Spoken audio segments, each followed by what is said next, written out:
안녕하세요. 금나침반입니다. 대출을 여러 곳에서 이용하고 있는 분들을 보통 다중채무라고 하죠. 다중채무.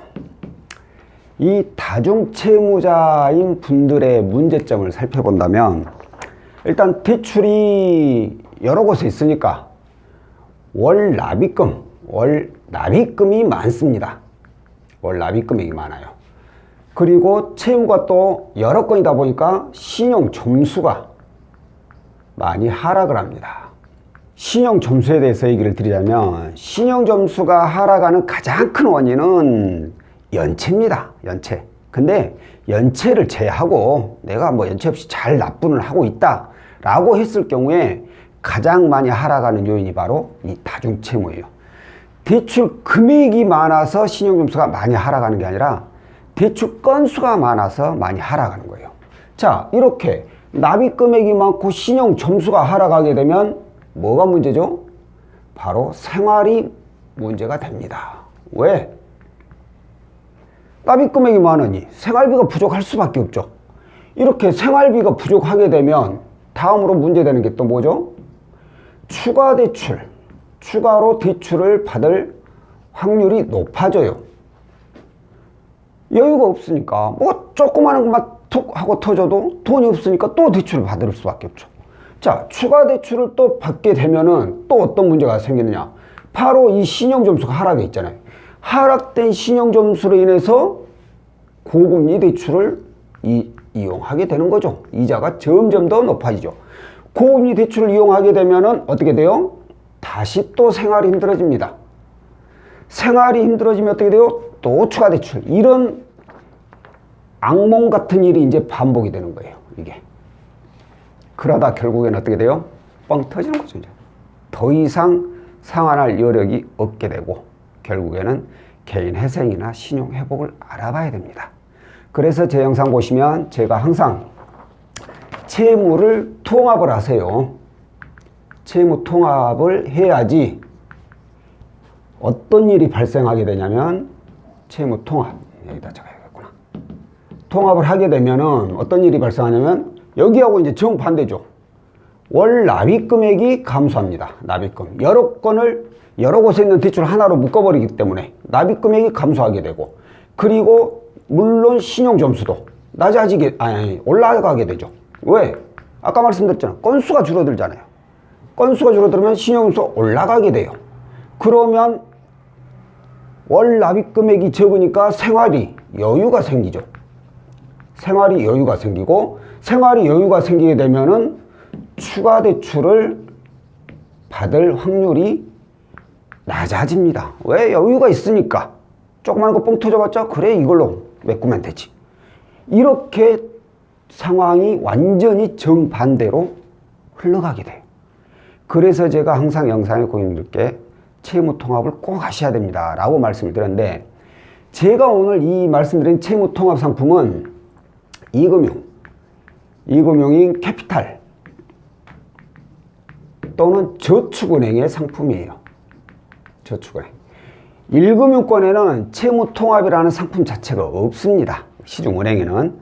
그렇기 때문에 만약에 내가 은행에, 이금융권이 아니라 은행이 여기저기 좀 흩어져 있다 그러면 그냥 주거래 은행 가가지고 내가 대출을 좀 실수로 잘못 받은 것 같다, 이거 혹시 이쪽으로 다 해서 대안이 가능하냐 라고 물어보셔야 돼요. 그냥 내가 돈 쓸 게 아니라 흩어진 거 하나를 묻고 싶다.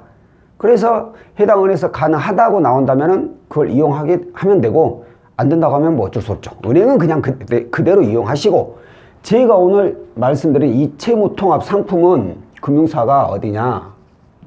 금융사는 바로 캐피탈, 이금융권이죠. 캐피탈, 그리고 저축은행,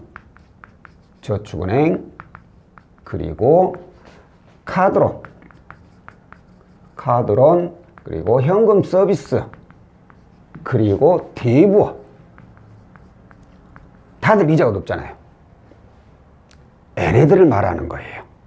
이게 이금융권에서 현재 취급하고 있는 채무 통합이에요. 그러니까 얘네들을 같은 이금융권이긴 하지만, 그러니까 이금융권이니까 이자가 많이 떨어진다 이런 건 아니죠. 다만 말씀드린 대로 통합을 해서 납입 금액을 줄이고 신용 점수를 올리자, 이런 의미죠. 자, 그러면 누가 대상이 되냐? 직업이죠. 직업은 직장인은 당연히 되죠. 대신에 4대 보험이 반드시 적용이 돼야 되고, 그리고 개인 사업자, 그리고 프리랜서가 적용이 가능합니다.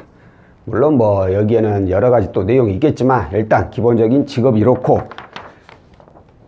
안 되는 분들이 있겠죠. 기본적으로 불가. 기본적으로 안 되는 분들은 뭐 뻔하겠지만 개인 회생, 그리고 회복, 그리고 파산, 그리고 불량, 신용 불량, 그리고 연체 중이신 분들, 개인 회생이나 회복, 파산, 불량, 연체 중이신 분들은 적용이 안 되고, 그리고 또 하나가 여기다, 저신용이신 분들이 있어요. 그러니까 내가 연체는 하진 않았지만 신용이 좀 낮으신 분들. 왜 낮냐면 이런 분들의 경우에는 뭐 최근 대출 과다, 그리고 그냥 대출이 아주 많으신 분들, 과다 대출, 그리고 또 하나가 연체 이력.